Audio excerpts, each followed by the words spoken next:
Kemampuan berpikir manusia yang terbatas.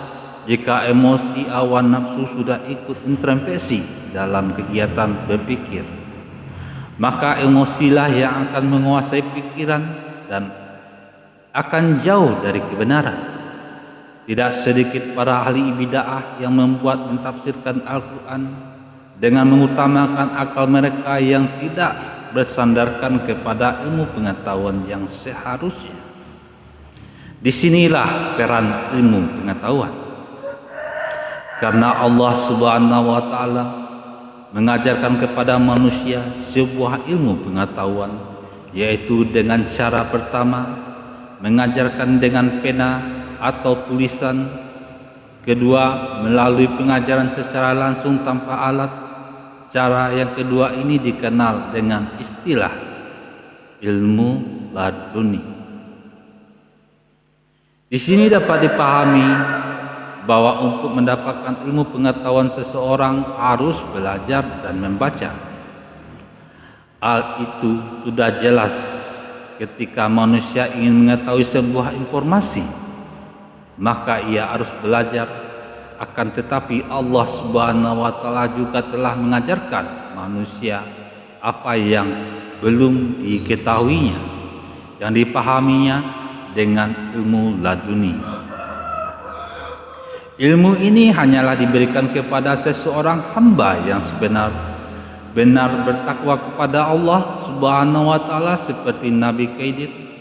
Sebagaimana mendapatkan ilmu tersebut, hal ini seperti dijelaskan dalam surat Al-Kahfi.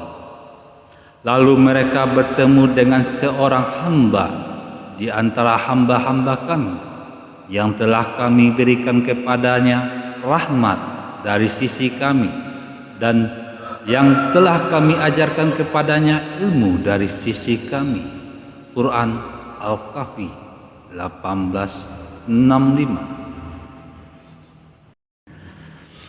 Sebagai bimbingan yang lurus untuk memperingatkan siksaan yang sangat pedih dari sisi Allah dan memberi berita gembira kepada orang-orang yang beriman yang mengerjakan amal soleh bahwa mereka akan mendapat balasan yang baik.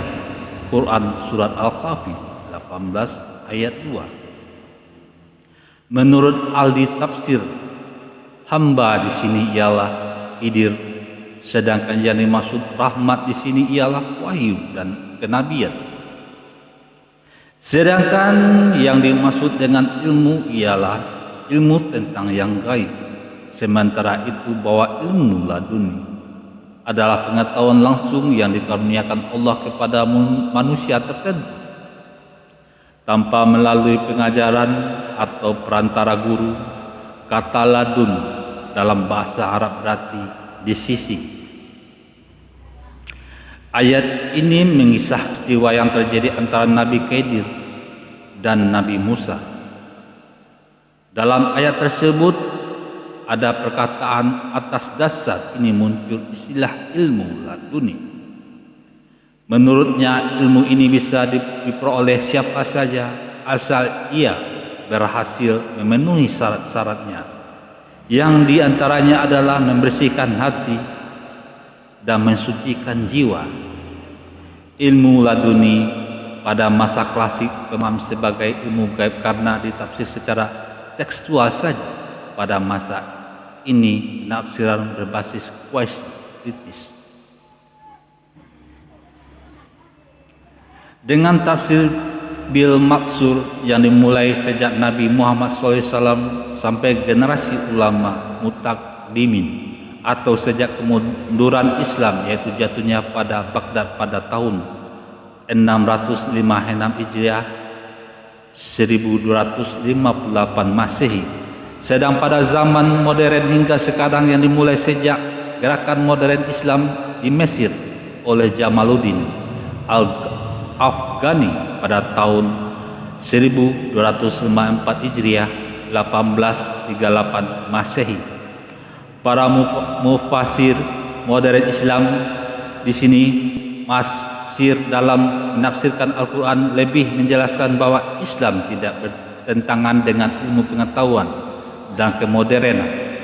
Islam adalah agama universal yang sesuai dengan seluruh bangsa pada semua masa di setiap tempat.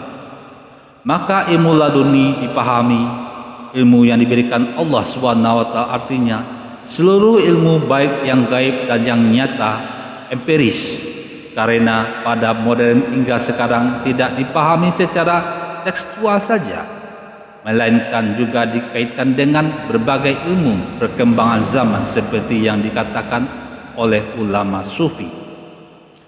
Orang mendekatkan diri kepada Allah SWT disebut marifat, niscaya ia akan mendapatkan anugerah yang akan diberikan kepadanya.